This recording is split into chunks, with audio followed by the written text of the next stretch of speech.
এই সিজনের মধ্যে কিছু কিছু কাজ করতে হবে এবং তুলসী গাছকে যদি ঝাড়ালো বানাতে চান অবশ্যই এই ভিডিওটা আপনাদের জন্য। দেখেন এখানে গাছটি প্রায় টাবের মধ্যে, এই গাছটির মধ্যে কিন্তু প্রত্যেকটি ব্রাঞ্চেস একদম শাইন করছে। দেখেন একটা গাছ থেকে কিন্তু বিভিন্ন ব্রাঞ্চেস বেরিয়েছে এবং একটা ডাল থেকেই অনেক ব্রাঞ্চেস বেরিয়েছে। দেখেন আজকের এই ভিডিওর মধ্যে আমি আপনাদেরকে শেয়ার করব যে কি ঘরোয়া জিনিস আছে যেটা আপনারা আপনাদের বাড়িতেই খুব সহজেই পেয়ে যাবেন এই জিনিসটি দেওয়ার পর। হ্যাঁ, এই জিনিসটি দেওয়ার পর আপনাদের গাছ একদম ভরে যাবে নতুন নতুন পাতায় এবং নতুন নতুন ব্রাঞ্চেস বের হবেই হবে, 100% গ্যারেন্টি দিয়ে বলছি। যারা নতুন দেখছেন ওরা অবশ্যই আমার চ্যানেলটিকে সাবস্ক্রাইব করে দেবেন আর এই ভিডিওটা একদমই স্কিপ করবেন না। যদি স্কিপ করে ফেলেন গুরুত্বপূর্ণ জিনিস মিস আউট করে ফেলবেন। আর বন্ধুরা, এটা আমার নতুন চ্যানেল, অল্প আমাকে সাপোর্ট করবেন। চলুন তাহলে ভিডিওটা শুরু করা যাক।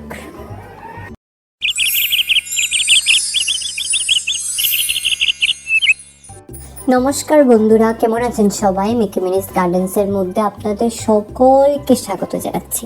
আজকে দেখেন তুলসী গাছের পরিচর্যা নিয়ে এসেছি। দেখেন এই গাছটি, আজকে আমি এসে গেছি আমার তুলসী গাছের বাগানের মধ্যে। আমি আপনাদের সঙ্গে বিভিন্ন ভিডিও শেয়ার করেছি তুলসী গাছের, এবং আমার বাড়িতে যে প্রচণ্ড বাগান আছে এবং হয়ে আছে অটোমেটিক, সেটাও শেয়ার করেছি। আর এটাও বলেছি যাদের নতুন চারা লাগবে ওরা অবশ্যই আমাকে ডিএম করবেন, অবশ্যই আমি আপনাদেরকে অ্যাড্রেসে পাঠিয়ে দেবো। এখানে দেখেন বড় বড় গাছের মধ্যে আমি কিন্তু মঞ্জুরিগুলোকে তুলে নিচ্ছি, যেগুলো শুকিয়ে গেছে সেগুলো মঞ্জুরিগুলোকে তুলে নিচ্ছি। আর ছোট ছোট যদি নিউবর্ন মঞ্জুরি আপনারা দেখেন সেটাকেও তুলে নেবেন ভালো, এবং গাছ সেই জায়গা থেকে কিন্তু নতুন নতুন ব্রাঞ্চেস বেরোবে। দেখেন এখানে এই গাছটি প্রায় 7-8 মাসের গাছ, এবং দেখেন গাছের মধ্যে একটা পাতাও এফেক্টেড নয়, এবং যেগুলো হলুদ পাতা আছে সেগুলোকেও আমি তুলে নিচ্ছি। আপনারা গাছের মধ্যে নোটিস করবেন যখনই আপনাদের কাছে লাগবে যে পাতাটা হলুদ হয়ে যাচ্ছে অথবা হলুদ হয়ে গেছে, সেগুলোকে শিগগিরই তুলে নেবেন। কারণ এইগুলো পাতা যদি গাছের মধ্যে থাকে, একটা পাতা থেকে কিন্তু 10 জন এবং 10টি পাতা নষ্ট হয়ে যাবে। তো যেরকম একটা ফলের একটা খারাপ ফলকে যদি আপনারা ভালো ফলের সঙ্গে রাখেন তো অটোমেটিক সবগুলো নষ্ট হয়ে যায়, ঠিক তেমনভাবেই।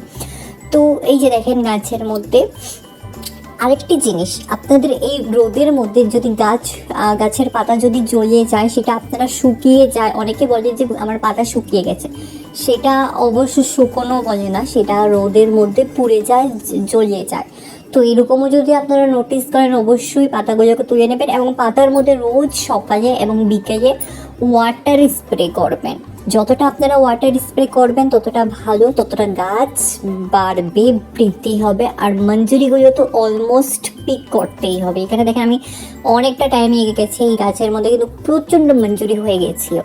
তো সেগুলো একটা একটা করে নোটিস করে করে কিন্তু আমি সমস্ত মঞ্জুরি তুলে নিচ্ছি। আর এই জায়গা থেকে যে নতুন নতুন গ্রোথ বেরোবে সেটাও আমি আপনাদের সঙ্গে শেয়ার করবো, এবং লাইভ ইনস্ট্যান্ট রেজাল্ট আপনাদেরকে আমি দেবো। কারণ বন্ধুরা, আমি আমার ভিডিওর মধ্যে সমস্ত ঘরোয়া জিনিসের ব্যবহার করে থাকি। আর এই যে দেখেন এই গাছটি, এটি টাবের মধ্যে লাগানো। এখানে প্রায় মোট 2টো গাছ আছে। তো এটা নতুন আমি রিপোর্টিং করেছি, শিফটিং করেছি, কারণ এখন এই মাস শিফটিংয়ের জন্য বেস্ট সিজন।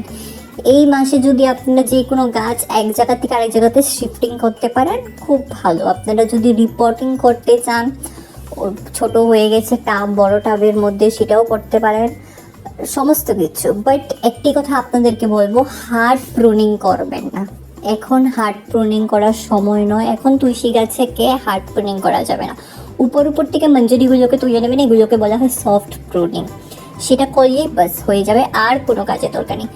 আরেকটা জিনিস দেখেন আজকে, এই যে দেখেন এই জিনিসটি, এই পাতার সাইজ আমি আপনাদেরকে দেখাবো।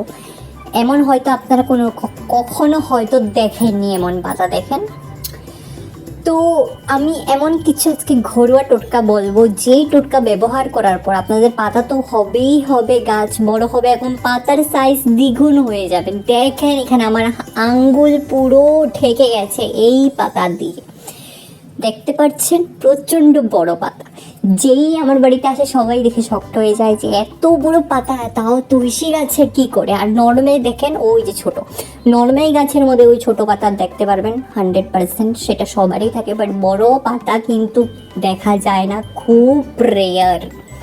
তো বন্ধুরা, আমি আমার ভিডিওর মধ্যে সমস্ত ঘরোয়া টোটকা নিয়ে ব্যবহার করে থাকি। আমি আপনাদের টাকা বাঁচাই, আপনি আপনাদের 200-300 টাকা বাজার থেকে কোনো ফার্টিলাইজার কিনে আনতে হবে না।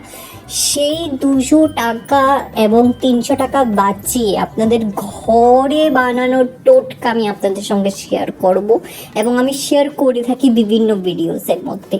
আর এই জিনিসটা সকলেই চায়, সকলেই আশা থাকে যে আমার তুলসী গাছের মধ্যে বড় বড় পাতা হবে, গাছ ঝুঁকে যাবে, ডালপালা এই সমস্ত কিছুতে।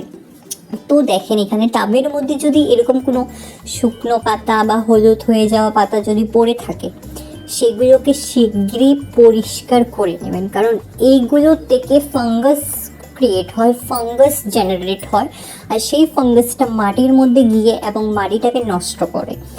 মাটি যদি নষ্ট হয়ে যায়, অবশ্যই আপনাদের গাছেরও নষ্ট হয়ে যাবে। গাছের শেকড়ের মধ্যে অ্যাটাক করলে তাহলে গাছও কিন্তু বৃদ্ধি হতে পারবে না। তো আপনারা একটা কাজ করবেন, মাটিটাকে কুড়িয়ে দেবেন, শক্ত মাটি একদমই রাখবেন না, কারণ তুলসী গাছ কিন্তু শক্ত মাটি পছন্দ করেন না। এবং সপ্তাহ বা 10 দিনের মধ্যে একবার অথবা দুবার করে আপনারা মাটিটাকে কুড়িয়ে দেবেন, এবং মাটিটা যেন সবসময় ময়েস্ট থাকে, এমন নয় যে পুরো ভিজা বা পুরো শুকনো একদম রাখবেন। তুলসী গাছের মধ্যে যদি শুকনো মাটি থাকে এবং সেই গাছটা কিন্তু জলদি শুকিয়ে যায় এবং খুব জলদি শুকিয়ে যাবে।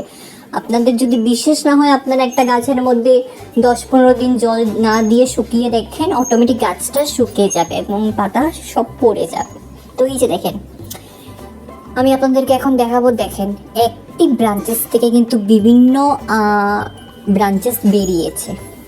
আরেকটা জিনিস আমি আপনাদেরকে বলতে চাই, কিছুদিন আগে আমাকে কিছু জনে কমেন্ট করেছিল, আর এখানে দেখেন গোলাপ ফুলও, এখন গোলাপের সিজন, সেটা নিয়েও আমি আপনাদের সঙ্গে ভিডিও শেয়ার করব।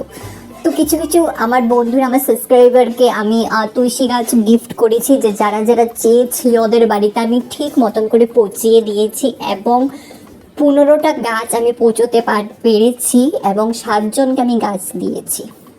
তো বন্ধুরা, এই যে দেখেন, এই হলো সেই জৈব সার, সেটা খুব সহজে আপনারা আপনাদের রান্নাঘরেই পেয়ে যাবেন। এইটি যদি আপনারা 1 চামচ 2 চামচ করে সপ্তাহে করে দিয়ে দেন, তাহলে আপনারা দেখবেন যে গাছের মধ্যে প্রচণ্ড ভরপুর নিউট্রিশন পাবে। এটির মধ্যে নিউট্রিশন আছে, এটি গাছকে বৃদ্ধি করতে সাহায্য করে এবং গাছের মধ্যে নতুন নতুন গ্রোথ বের করতে সাহায্য করে, নতুন নতুন পাতা বের করবে। তো এটি দেওয়ার পর কিন্তু আমি ভালো করে মাটিটাকে কুড়িয়ে দিচ্ছি এবং এগুলো ভিতরে চলে যাবে। এটি হলো চা পাতা। আপনারা শুকনো চা পাতা অথবা ইউজ করা চা পাতাগুলোকে না ফেলে গাছের মধ্যে ব্যবহার করবেন, খুব ভালো ফলাফল পাবেন। তো বন্ধুরা, চলুন তাহলে, যদি আপনাদের এই ভিডিওটা ভালো লেগে থাকে তাহলে অবশ্যই আপনারা আপনাদের প্রিয় গার্ডেনিং ফ্রেন্ডসদের সঙ্গে শেয়ার করবেন, আর অবশ্যই আমার চ্যানেলটিকে লাইক, শেয়ার, কমেন্ট করে দেবেন। চলুন তাহলে, পরবর্তী একটা নতুন ভিডিও নিয়ে আবার নতুন টিপস অ্যান্ড ট্রিক্স নিয়ে আবার আসছি। ভালো থাকবেন, ধন্যবাদ।